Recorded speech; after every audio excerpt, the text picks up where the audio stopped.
ನಿಧಿ ನಿಧಿ ಹೇಳು, ಲೇಟ್ ಆಯ್ತು. ನಿಧಿ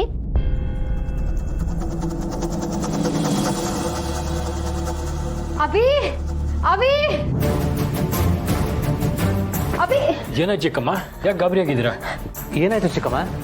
ನಿಧಿ ಯಾಕಿನ್ನೂ ಮಲಗಿದ್ದಾಳೆ? ಅವಳಿಗೆ ಹುಷಾರಿಲ್ಲ ಅನ್ಸುತ್ತೆ, ಜ್ವರ ಬಂದಿದೆ. ಹೌದಾ? ಹೌದು, ತುಂಬ ಜ್ವರ ಬಂದಿದೆ. ಇವತ್ತೇ ಚೌಲ್ಟ್ರಿಗೆ ಹೋಗಬೇಕು, ನಾಳೆ ದಿನನೇ ಮದುವೆ.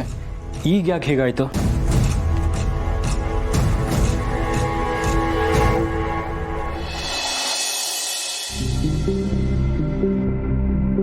ಪಾಪು,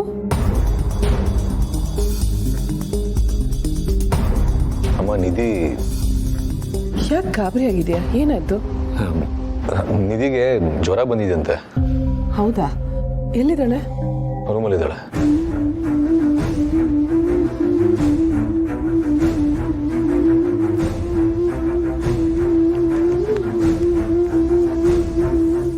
ನಿಧಿ ನಿಧಿ ಹೇಳಮ್ಮ. ಇಲ್ಲ, ನನಗೇನು ಗೊತ್ತಿಲ್ಲ. ಯಾಕಾಗ ಆಗೋಯ್ತು? ತುಂಬ ಭಯ ಆಗ್ತದೆ. ಇವಳು ಹುಷಾರ್ ತಪ್ಪಿದಾಳೆ ಅಂತ ನಂಗೆ ಅನ್ನಿಸ್ತಾ ಇಲ್ಲ. ಯಾವುದೋ ವಿಷಯಕ್ಕೆ ಹೆದರಿದಾಳೆ ಅನ್ನಿಸ್ತಾ ಇದೆ. ಅಭಿ, ಯಾವುದಕ್ಕೂ ಜ್ವರದ ಒಂದು ಮಾತ್ರೆ ತಗೊಂಬ.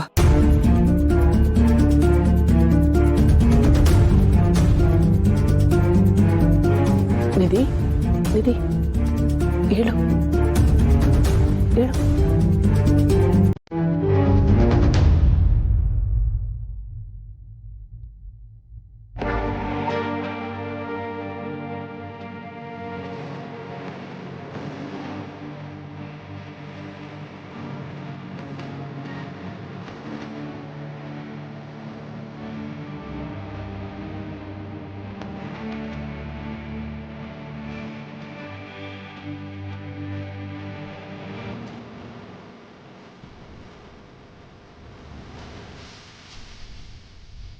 ಮೋಸ್ಟ್ಲಿ ಮದುವೆ ಅಂತ ಹೆದರ್ಕೊಂಡಿರ್ಬೇಕು.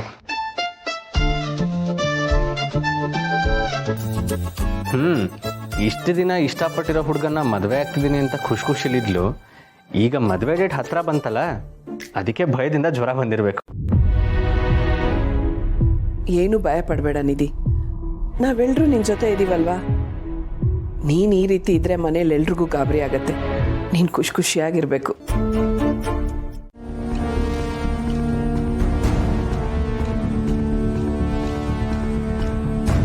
ನೋಡಿ, ನೀವು ಯಾವುದಕ್ಕೂ ಹೆದರಬೇಡಿ. ನಿಮ್ಮ ಜೊತೆ ನಾನಿದ್ದೀನಿ. ನಿಮ್ಗೇನು ಆಗಲ್ಲ, ಏನಾಗಕ್ಕೂ ಬಿಡಲ್ಲ. ನೀವು ಹೀಗೆ ಇದ್ರೆ ಎಲ್ರಿಗೂ ಅನುಮಾನ ಬರುತ್ತೆ. ದಯವಿಟ್ಟು ನನ್ನ ಮಾತು ನಂಬಿ. ಈ ವಿಷಯನ ಯಾರಿಗೂ ಹೇಳಕ್ ಹೋಗ್ಬೇಡಿ. ಯಾರಿಗಾದ್ರೂ ಒಬ್ರಿಗೆ ಗೊತ್ತಾದ್ರೂ ತುಂಬಾನೇ ದೊಡ್ಡ ಇಶ್ಯೂ ಆಗುತ್ತೆ. ಅಮ್ಮ ಹೇಳಿದಾಗೆ ನಿಮ್ಮ ಬದುಕು ಬದಲಾಗೋ ಟೈಮ್ ಇದು. ನೀವು ಅದ್ರ ಬಗ್ಗೆ ಯೋಚನೆ ಮಾಡಿ. ಏನೇ ಬಂದರೂ ನಾನು ನೋಡ್ಕೋತೀನಿ.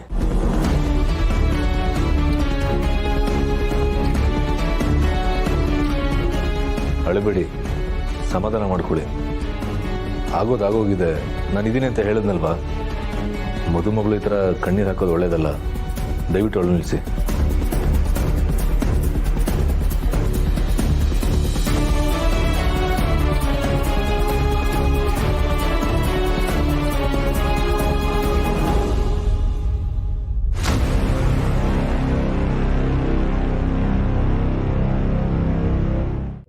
ಹಾಗಂತ ಅನ್ಕೊಳಕ್ಕಾಗಲ್ಲ ಮಹೇಶ. ಮದುವೆ ಕೆಲಸಗಳಂದಮೇಲೆ ಒಂದಲ್ಲ ಒಂದು ಮರ್ತು ಹೋಗುತ್ತೆ. ನೀನು ಇನ್ನೊಂದ್ಸಲ ಡಬಲ್ ಚೆಕ್ ಮಾಡು. ಅವಳ ಮದುವೆ ಅವಳು ಇಷ್ಟಪಟ್ಟ ಹಾಗೆ ಆಗಬೇಕು. ಮನೆಯವರೆಲ್ಲರೂ ಸಂತೋಷ ಪಡಬೇಕು. ಊರವರೆಲ್ಲರೂ ಹಾಡಿ ಹೊಗಳಬೇಕು. ಅವಳ ಬಗ್ಗೆ ಎಷ್ಟು ಪ್ರೀತಿ ಅಣ್ಣ ನಿಮಗೆ. ನಿನ್ನಂಥ ಅಣ್ಣನ ಪಡೆದಿರೋದಕ್ಕೆ ನಾನು, ನಿನ್ನಂಥ ದೊಡ್ಡಪ್ಪನ ಪಡೆದಿರೋದಕ್ಕೆ ನಿಧಿ ಅದೃಷ್ಟ ಮಾಡಿರ್ಬೇಕು. ನಾವೆಲ್ಲರೂ ಆಸೆ ಪಟ್ಟಿದ್ದಕ್ಕಿಂತ 10 ಪಟ್ಟು ಚೆನ್ನಾಗಿ ಅವಳ ಮದುವೆನ ಮಾಡ್ತಾ ಇದೀಯ. ನಿನ್ನ ಋಣ ಯಾವತ್ತೂ ಅವಳ ಮೇಲೆ ಇರುತ್ತಣ್ಣ. ಏನು ಹಾಗೆಲ್ಲ ಮಾತಾಡ್ತಾ ಇದೀಯ? ಋಣ ಅಂತೆಲ್ಲ ಮಾತಾಡಿದ್ರೆ ಬಾಯಿ ಮೇಲೆ ಹಾಕ್ತೇನೆ. ಆ ಮಗು ಬಗ್ಗೆ ಹಾಗೆಲ್ಲ ಮಾತಾಡ್ತಿದ್ಯಲ್ಲ, ಅವಳು ಹುಟ್ಟಿದಾಗ ನಾವೆಲ್ಲ ಎಷ್ಟು ಸಂತೋಷ ಪಟ್ಟಿದ್ವಿ. ಆ ಸಂತೋಷದ ಋಣ ತೀರ್ಸೋಕ್ಕಾಗತ್ತಾ? ಅವಳು ಅಂಬೆಗಾಲಿಟ್ಟು ನಡೆಯುವಾಗ ನಮಗೆಲ್ಲ ಎಷ್ಟು ಟೆನ್ಷನ್ ಇದ್ರು ಅದನ್ನೆಲ್ಲ ಮರೆತು ನಾವು ಅವಳ ಜೊತೆ ಆಟ ಆಡಿದ್ವಿ. ಅದ್ರ ಋಣ ತೀರ್ಸೋಕ್ಕಾಗತ್ತಾ?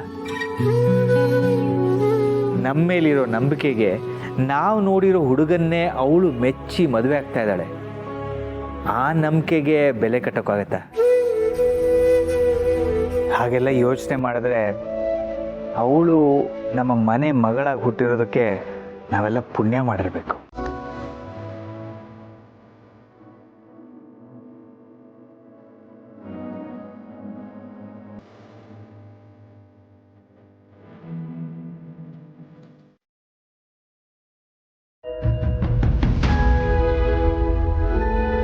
ನಿಧಿ, ಯಾಕಮ್ಮ, ಏನಾಯ್ತು? ನಿಧಿ, ಯಾಕೆ ಅಳ್ತಿದ್ಯಾ? ಏನಿದು? ಮದುವೆ ಮನೆಯಲ್ಲಿ ಖುಷಿ ಖುಷಿಯಾಗಿ ಹಸೆ ಮಣೆ ಏರ್ಬೇಕಾದವಳು ನೀನು ಈ ಥರ ಸಣ್ಣ ಮಗು ಥರ ಅಳ್ತಿದ್ಯಲ್ಲ, ಏನಾಯ್ತು? ಹೌದು ದೊಡ್ಡಪ್ಪ, ನನಗೆ ಮದುವೆ ಆದರೂ ನನಗೆ ಮಗು ಆದರೂ ನಾನು ನಿಮ್ಮ ಮುಂದೆ ಸಣ್ಣ ಮಗುನೇ. ಡ್ಯಾಡ್ ಹೇಳಿದ ನಿಜ ದೊಡ್ಡಪ್ಪ, ನಿಮ್ಮನ್ನೆಲ್ಲ ಪಡೆಯೋಕ್ಕೆ ನಾನು ತುಂಬ ಅದೃಷ್ಟ ಮಾಡಿದ್ದೀನಿ.